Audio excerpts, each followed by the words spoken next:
영혼을 바쳐 일하는 남자 우영일입니다. 여러분, 그 말을 잘하면 좋을까요? 좋다면 어디에 얼마나 좋을까? 이 부분을 좀 생각을 해보면 정말 굉장히 많은 도움이 되는 것 같거든요. 저 같은 경우에는 말하는 방법이 바뀌고 나서 엄청나게 큰 선물들을 좀 많이 받았던 것 같아요. 그래서 오늘은 말을 잘하는 방법에 대해서 말씀을 드리려고 해요. 첫 번째 원칙, 기억해야 될 것이 있습니다. 내가 옳다고 믿는 것을 정답이라고 생각하지 말자. 이게 되게 무서운 거예요.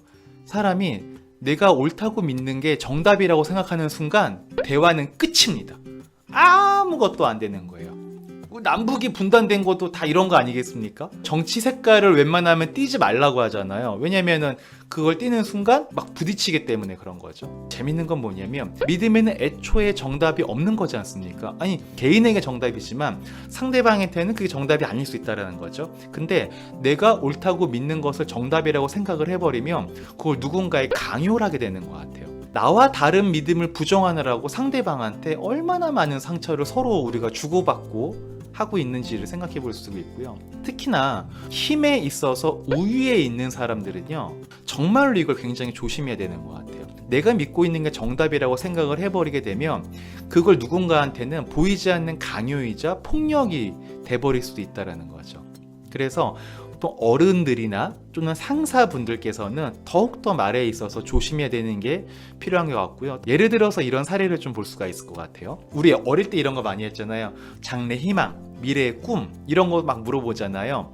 근데 요즘 초등학생 설문 보니까 전 이거 보고 깜짝 놀랐습니다. 아이들의 1위가 꿈이 뭐냐면 1인 크리에이터예요. 근데 우리 어른들이 그걸 볼 때는 그게 무슨 직업이야 이렇게 생각할 수도 있고, 실제로 이런 사례가 있었던 거죠. 어떤 자녀가 대학까지 부모가 다 보내서 공부를 마쳤어요. 그리고 취업을 해야 되는데 이 친구가 취업을 안 하고 1인 크리에이터가 되려고 하는 거예요. 보통 부모님들께서 뜯어말리느라 정신이 없죠. 지금 네가 인생에서 얼마나 중요한 시기인데 그딴 거에 정신 팔려서 야 빨리 4대 보험 되고 이런 회사에 취직해가 돈 벌어서 장가갈 생각해야지, 이런 식의 대화를 펼치시는 분들이 아마 많이 있을 수도 있을 것 같아요. 자녀분 입장에 또 이렇게 얘기하는 거죠. 내가 하고 싶은 것 좀 한다는데 그게 뭐 그렇게 못마땅하세요? 그냥 제가 제 힘으로 한번 해보겠다고요. 그게 뭐 그렇게 잘못한 거예요? 라는 식으로 이야기를 합니다. 근데 이게 부모님은 자녀가 하고 싶은 걸 못하게 하려고 악한 마음으로 말리는 걸까요? 반대로 자녀는 부모님 가슴에 대못을 받고 싶어서 그렇게 생태를 쓰는 걸까요? 그런 건 아닐 거라는 거죠. 둘 다 부모도 자식을 사랑하는 마음에 그렇게 이야기한 거고요. 자녀도 부모님을 사랑하고 나의 존재를 사랑하기 때문에 그렇게 이야기를 한 거예요. 그러니까 자세히 보면 부모님과 자녀 모두 서로가 서로를 너무 아끼고 사랑한다는 거예요. 근데 말하는 방법에 있어서 서툴고 표현하는 방식에 대해서 훈련되어 있지 않고 감정적으로 대화를 하다 보니까 서로한테 원하지 않는 상처를 주고 마는 거죠. 이런 경우들이 우리 일상에서 아마 굉장히 많이 있을 거예요. 그래서 이럴 때는 서로의 공통점을 기준으로 해서 대화를 이어나가게 되면 훨씬 더 서로에게 상처를 덜 주게 되지 않을까라는 생각을 하는 거죠. 아마 이럴 때 이렇게 하면 좋지 않을까라고 저는 생각이 되는데, 일단 첫 번째로는 부모님께서 내가 믿고 있는 게 정답이라는 생각을 잠시 내려놓는 게 필요한 것 같아요. 나는 너를 세상에서 가장 사랑하고 정말 소중히 여기고 있단다. 근데 그런 네가 아빠가 볼 때는 불안해 보이는 그런 미래 속으로 뚜벅뚜벅 걸어 들어간다고 하니까 아빠는 솔직히 그 모습이 너무나 무섭고 네가 상처받지는 않을까라는 생각 때문에 두렵다는 생각이 크게 든다. 이렇게 먼저 말을 꺼내면서 시작을 하면 얼마나 부드러울까 싶은데, 대부분 이렇게 하는 거, 내가 너를 어떻게 키웠는데 말이야 자식이, 이렇게 돼버리면 이제 끝나는 거죠. 막 감정이 복받쳐가지고 막 쏟아내면은 오히려 그 감정이 전달이 안 될 수 있다는 거죠. 자녀의 입장에서는 화내시네? 아빠는 내 마음을 전혀 알려고도 하지 않고 전혀 모르시네? 이게 반감부터 생겨버린다는 거죠. 근데 아까 제가 말씀드렸던 것처럼 이야기를 시작을 하면 아마 아들도 아빠 그러셨군요. 제가 아빠의 마음을 몰랐던 것 같습니다. 죄송해요. 사과드릴게요. 라고 하면서 이제 아들은 크리에이터가 어떤 건지 어떤 기회들이 있는지를 쭉쭉쭉쭉 얘기를 해 나가기 시작을 하는 거죠. 이런 식으로 이제 우리가 갖고 있는 마음과 갖고 있는 감정을 제대로 잘 전달하는 게 필요한 것 같아. 그래야 대화가 막 산으로 가거나 감정에 섞여서 싸움으로 번지지 않고요. 서로가 원하는 거를 취할 수 있지 않을까라고 좀 생각이 됩니다. 그리고 이제 두 번째 말 자르는 방법, 비난하지 않는다. 우리 알게 모르게 이런 얘기나 생각을 많이 합니다. 아, 네가 하는 게 그렇지 뭐. 넌 어쩜 생각하는 게 그 모양이니? 넌 노력이라는 걸 몰라? 약간 이런 식으로 상대를 비난하는 말을 많이 할 때가 있어요. 그럼 반대로 여러분 스스로를 나는 누군가로부터 폭력적인 비난을 받아야지만 나는 정신을 똑바로 차려. 이렇게 생각하신 적은 있으십니까? 없으시죠? 저는 만약에 누군가가 저를 비난한다고 해서 제가 나아질 거라고 생각을 했다면 먼저 얘기했겠죠. 저 좀 비난해 주세요. 제가 성공할 수 있고 제가 성장할 수 있을 것 같으니까 저 좀 그렇게 막대해 주세요. 이렇게 생각한 적이 한 번도 없거든요. 상대방도 마찬가지일 거라는 거죠. 상대방도 이 사람이 내가 비난한다고 해서 그 사람이 긍정적인 효과를 만들거나 잘하거나 뭐 이렇게 안 바뀐다는 거예요. 비난을 해봤자 그 상대방으로 적대감을 생기게 한다거나 또는 열등감을 생성시키는 그런 효과를 발휘하는 거지, 이게 반성 좀 하고 뉘우쳐야지 이런 생각이 안 된다라는 거죠. 저도 같이 일하는 분들이랑 이렇게 섞여서 일을 하잖아요. 그러다 보면은 마음에 안 들 때가 덜어 있어요.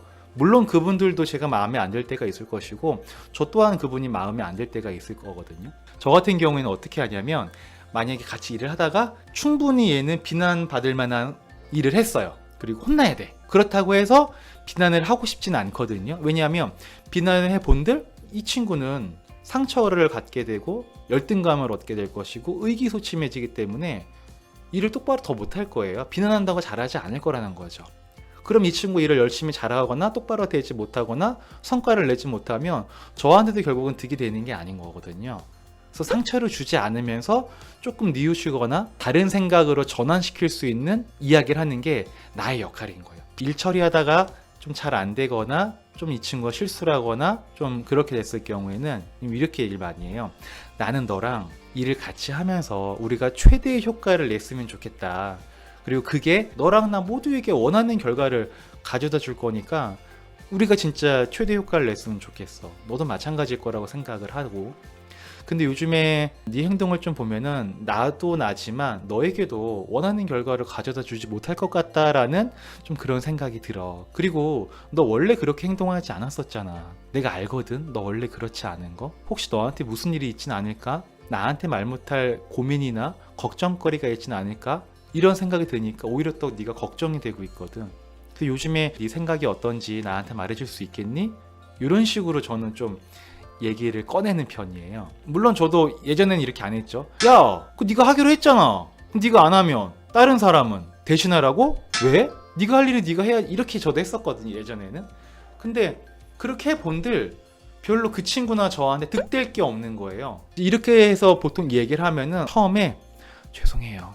거의 다 이렇게 나와요. 이 상황을 모면하려고 그냥 죄송하고 끝내려고 이런 느낌의 뉘앙스가 아니라 진짜로 뭔가 미안해하는 것 같은 느낌을 저는 받거든요. 근데 진심으로 미안해하는 것 같으니까 저는 더 이 친구한테 더 뭔가를 잘 되게끔 하고 싶은 거예요. 얘도 잘 되고 저도 잘 되면 좋잖아요. 또 얼토당토않는 뭐 그런 이유일 때도 있거든요. 도대체 그것 때문에 일을 이렇게 했다고? 할 정도의 그런 이야기를 할 때가 있어요. 그냥 그러면은 그랬구나. 그래서 네가 요즘에 얼굴에 표정도 안 좋고 일하는 것도 평소와 같지 않게 너답지 않게 일을 했었구나 하고 또 얘기를 해요. 그렇게 하면 이제 이 친구가 자기 얘기를 막 쏟아내요. 막 얘기를 합니다. 그러면 한 10분이고 30분이고 계속 들어요. 계속 듣다 보면은 결국에는 이 친구가 조금은 생각하는 게 내가 이걸 잘못했구나. 근데 이 잘못한 걸 나랑 같이 일한 이 사람이 폭력적으로 강압적으로 대하지 않고 최대한 나를 배려하면서 우리 모두의 문제를 원만하게 해결하려고 노력을 하고 있구나 라고 알게 되는 것 같아요. 근데 어쩔 수 없이 우리는 또 감정이 있는 동물인 거잖아요. 감정이 있다 보니까 빠직 할 때가 있는 거예요. 이거는 어쩔 수 없어요. 근데 여기서 제가 드리고 싶은 말이 뭐냐면 바로 세 번째입니다. 자극과 반응 사이에는 공간이 있다. 이게 무슨 얘기냐면은 예전에 어떤 실험을 했었대요. 예를 들어 누가 똑같이 저한테 막 안 좋은 얘기를 하는 거예요. 두 명을 놓고 얘한테도 안 좋은 얘기를 하고 얘한테도 안 좋은 얘기를 해요. 근데 어떤 사람은 듣자마자 뭐? 내가 그랬다고? 내가 언제? 너 나 이상하게 보는 거 아니야? 나 그런 사람 아니야. 막 이렇게 발끈하는 사람이 있고요. 어떤 사람은 잠깐 침묵을 하는 거예요. 그 다음에 자기 이야기를 이어나가는 거예요. 전혀 감정적으로 흔들리지 않으면서. 한 가지만 더 얘기를 들어볼까요? 운전을 하고 막 가요. 이거 갑자기 탁 껴들어요. 그러면은 진짜 뭐 하는 거야 저 사람 이러면서 짜증을 내고 좀 화를 내는 사람이 있거든요. 근데 어떤 사람은 확 껴들면 어휴 다행이다 사고 안 났다 이렇게 생각하는 사람이 있어요. 이거는 긍정적이고 부정적이고의 문제가 아니라 일단 어떤 현상, 상황이 딱 생기지 않습니까? 그럼 그게 자극을 받은 거죠. 그럼 그렇게 자극을 받고 나면 내가 반응을 하는 거잖아요. 받은 자극과 반응 사이에는 공간이 있어서 이 공간 사이에서는 내가 어떻게 반응할지를 선택할 수 있다는 거죠. 근데 이 선택하는 게 훈련이 안 돼 있는 거예요. 그냥 딱 들어오면 감정적으로 반응을 하는 사람들이 있는 거고요. 뭔가 자극이 딱 있으면 나한테 온 자극이 뭐지? 갑자기 차가 끼어들었구나. 그럼 난 어떻게 반응할까? 이거를 굉장히 짧은 찰나에 습관적으로 싹 생각을 하는 거예요. 그 습관이 쌓이면 나의 행동으로 바뀌는 거예요. 그래서 공간에 있을 때 내가 어떻게 선택하지를 훈련하는 게 저는 굉장히 중요한 것 같아요. 전 정말 많은 분들과 만나서 깊이 있는 이야기를 많이 나누는 사람이지 않습니까? 그럼 똑같은 주제에 대해서 어떤 분은 가끔씩 발끈하시는 분들이 있으세요. 근데 발끈한 이유를 보면 사실 별거 아니거든요. 나중에 제가 다시 이야기를 하면 그런 뜻이었어요? 몰랐어요. 이러시는 분들이 있으세요. 근데 좀 대화를 잘 하시는 분들을 만나서 이야기를 하다 보면은 똑같은 주제가 던져졌을 때도 그분들은 절대 발끈을 하질 않으시는 거예요. 딱 듣고 대신 침묵을 하세요. 잠깐 찰나 한 1초 2초 정도로 침묵을 하세요. 그리고 나서 자신의 생각을 조리 있게 전달을 하시는 거예요. 근데 이게 타고나는 게 아니고요. 저는 훈련하면 누구나 된다라고 생각을 하거든요. 왜 이렇게 제가 훈련하면 된다고 생각을 하냐면 저를 고등학교 때 중학교 때 봤던 친구들 대학교 때 봤던 친구들은 지금 제가 말하는 거 제가 대화할 때 태도를 보면은 180도 바뀌었다고 얘기를 해요. 뭐냐면 저도 뭔가 자극이 딱 들으면은 따다다다다다다다다 막 내뱉고 쏟아내고 막 후련하게 막 다 내뱉는. 그러니까 말주변이 없진 않으니까 그냥 말을 막 해버리는 거예요. 그래서 때로는 원치 않게 상처를 줬던 적도 있었죠. 근데 지금은 어떤 자극이 딱 오면 이 자극에 대해서 깨우치는 거예요. 나한테 어떤 자극이 온 거지? 이 사람이 나에 대해서 공격적인 질문을 한 거구나. 나를 비난하는 질문을 한 거구나. 라고 생각을 하면 그래 나한테 비난하는 질문을 했으면 나는 여기에 대해서 논리적인하게 답해줘야지 라는 게 찰나에 딱 이렇게 뇌에서 확 돌아가는 것 같아요. 처음부터 되진 않았었거든요. 근데 좀 오랜 기간 이런 훈련을 한 거죠. 저는 직업 특성상도 또 그런 훈련을 해야 됐어만 했고요. 그게 참 감사하게 생각을 하는데 그렇게 훈련을 하고 나니까 이제는 뭔가 자극이 딱 왔을 때 그냥 갑자기 막 이렇게 하질 않는 거예요. 그래서 저희 아내가 와이프가 늘 하는 얘기가 저는 화를 안 낸다고. 좋을 거 아니에요. 자기도 제가 화 안 내니까 화낼 만한 일이 별로 없기도 한데 또 이제 저희 아내가 높게 평가해 주는 것 중에 하나가 뭐냐면 이제 같이 뭐 쇼핑센터를 가던 뭐 문화생활을 하러 가던 갔을 때 불합리한 처우를 받을 때가 있잖아요. 누구는 뭘 해주고 뭐 저는 안 해주고 막 이럴 때가 있잖아요. 그러면은 대부분 왜 저 사람 해줘 나는 안 해줘요? 이상한 사람 차별하는 거예요. 지금 뭐 하는 거야? 보통 이렇게 생각이 돼요. 저도 그렇게 생각이 돼요. 생각은 그렇게 돼요. 근데 그렇게 생각이 된다고 해서 그런 자극을 받았다고 해서 빠바바바바박 이렇게 제가 손가락질하고 비난을 하면 어차피 저는 제가 얻을 수 있는 걸 얻을 수가 없는 거거든요. 그래서 보통 그럴 때 딱 이 사람이 지금 저 사람은 좋고 나는 안 좋네.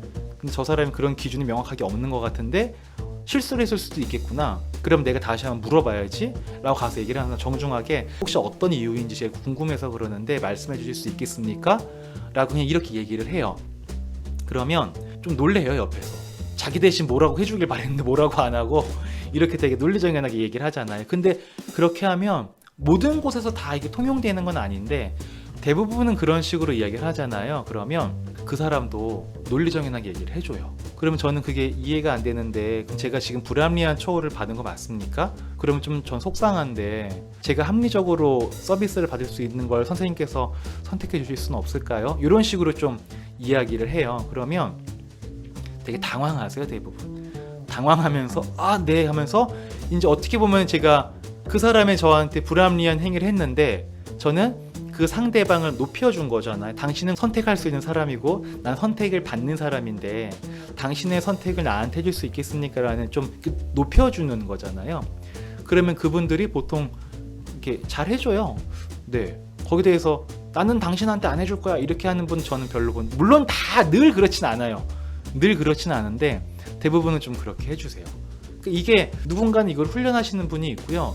누군가는 이거를 훈련하지 않으시는 분이 있는 거예요. 그냥 그걸로 갈리는 겁니다. 오늘 세 가지를 좀 말씀드린 것 같은데 첫 번째는 내가 옳다고 믿는 것을 정답이라고 생각하지 말자. 두 번째는 상대를 비난하지 말자. 세 번째는 자극과 반응 사이에는 공간이 있다. 이렇게 세 가지를 말씀드렸잖아요. 이 세 가지의 말씀을 듣고 이걸 내 실생활에 옮기시는 분이 있을 거고 그냥 그런 게 있구나 라고 넘기시는 분이 있을 거잖아요. 이게 어떤 게 잘하는 거다 못하는 거다는 아닌데 그냥 나도 좀 말을 잘하는 사람이 되면 좋겠어 라고 생각이 되신 분들은 아마 이걸 생활에 옮기려고 노력을 하시겠죠. 그래서 오늘은 좀 이 정도로 정리하고요. 이상 2022년 1월 2일까지 일하지 않아도 월 3천만 원의 소득이 나오는 시스템을 만드는 사람 오영일이었습니다. 들어주셔서 감사하고요. 좋아요와 구독 좀 부탁드릴게요. 들어가겠습니다. 안녕.